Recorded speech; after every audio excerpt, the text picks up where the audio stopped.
Jésus, quand il était sur la terre, a rencontré un centenier romain qui avait la foi en Dieu.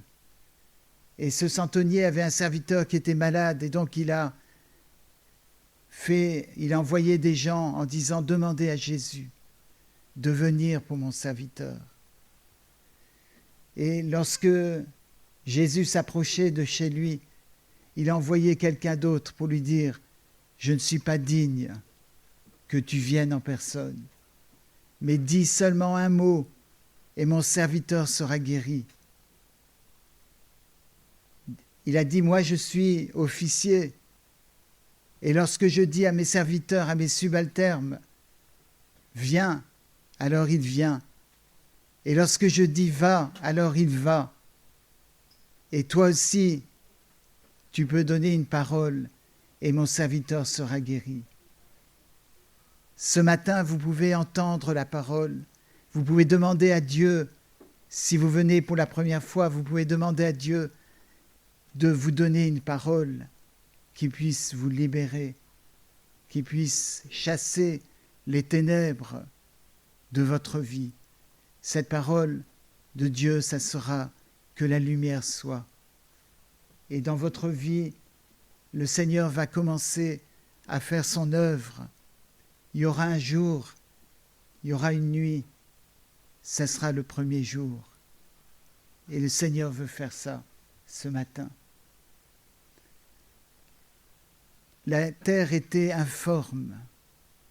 La première chose que Dieu commence à faire quand les gens acceptent que la lumière brille dans leur vie, la première chose, c'est qu'il donne, il nous transforme, il nous donne une forme. De l'informe que nous étions, il nous donne une forme, il nous façonne. Et ça me fait penser à un passage d'Ézéchiel chapitre 16, où d'une manière métaphorique, le Seigneur passe près de Jérusalem qui est représentée comme une femme et elle n'a jamais été soignée. Elle n'a jamais été purifiée de son sang de la naissance. Elle n'a jamais eu le cordon ombilical coupé.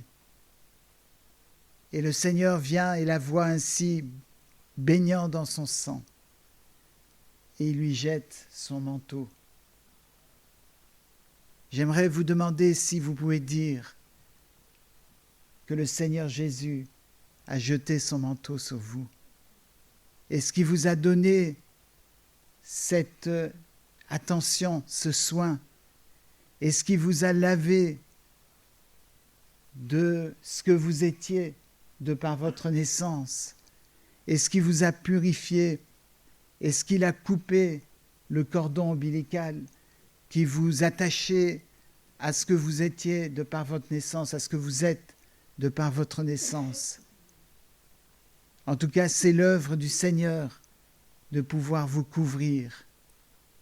Il a aussi, dans ce chapitre 16 d'Ézéchiel, il a revêtu de vêtements purs, de vêtements nobles. Et dans le Nouveau Testament, il est question d'une femme qui voulait être guérie de Jésus. Elle souffrait depuis 12 ans d'un mal qui était incurable. Les gens l'avaient incitée à aller vers les médecins. Elle avait dépensé son argent chez les médecins et ils n'ont rien pu faire pour elle, n'ont rien pu faire pour elle.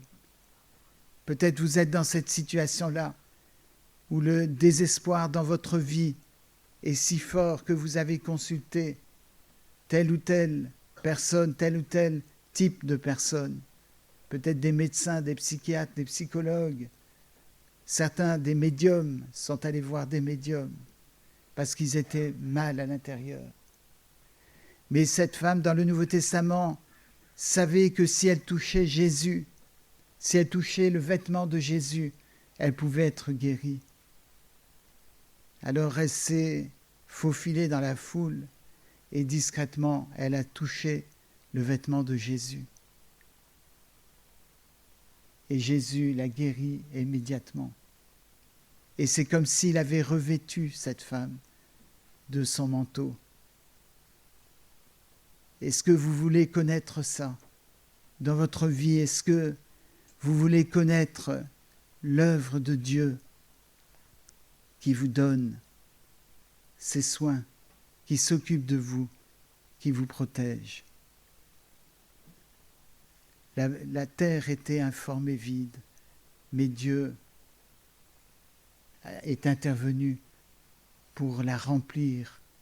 C'est le troisième point. Est-ce que vous êtes vide à l'intérieur?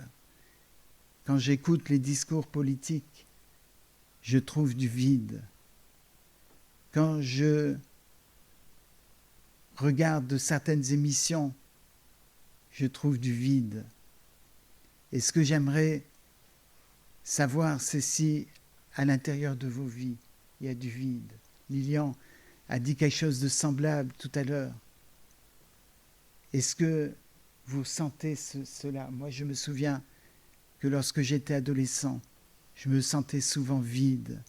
Et c'est ce qui m'a poussé à chercher Dieu. C'est ça qui m'a poussé à le trouver. Et la Bible nous dit qu'il nous remplit de l'Esprit. C'est l'œuvre, la troisième œuvre de Dieu dans les vies. Il remplit du Saint-Esprit. Si vous lisez la création dans Genèse chapitre 1, vous verrez que pendant 3 jours, il a organisé, il a donné forme à la terre. Il a séparé les ténèbres de la lumière. Il a séparé les eaux d'en haut avec les eaux d'en bas. Il a séparé la mer et le sec. Et pendant les 3 autres jours, il a rempli. Et mes amis, c'est ce qu'il veut faire avec vous aujourd'hui. Il veut prononcer une parole qui fait rentrer la lumière dans votre vie. La lumière va commencer à briller dans votre vie. Alors il va commencer à vous transformer, à vous donner une forme qui est conforme à lui-même, à sa parole. Et il va vous remplir. Il va vous remplir du Saint-Esprit, de sorte à ce que votre vie soit changée. Le témoignage que vous allez porter autour de vous sera différent de celui que vous pouvez porter aujourd'hui, parce que le Saint-Esprit va vous donner le fruit de l'Esprit. Comme à la création, Dieu a mis la semence qui a porté du fruit. Eh bien, votre vie portera du fruit. Et le fruit de l'Esprit, c'est la joie, la paix, la fidélité, la douceur, la tempérance, l'amour. Il y a tellement de ça, ces choses-là, le monde en a tellement besoin. Autour de nous, on a des suicides. Autour de nous, on a des gens, des enfants qui sont victimes d'harcèlement. On a tellement de gens qui ont connu des traumatismes dans leur enfance. Le monde est troublé. Les vies des hommes et des femmes sont troublées. Mais Jésus est venu précisément pour ceux qui disent « Je suis conscient que dans ma vie, il y a les ténèbres. Je suis conscient que dans ma vie, il y a le vide et que j'ai besoin que Dieu me transforme. » Si ce matin c'est le cas, ne manquez pas de répondre au Seigneur.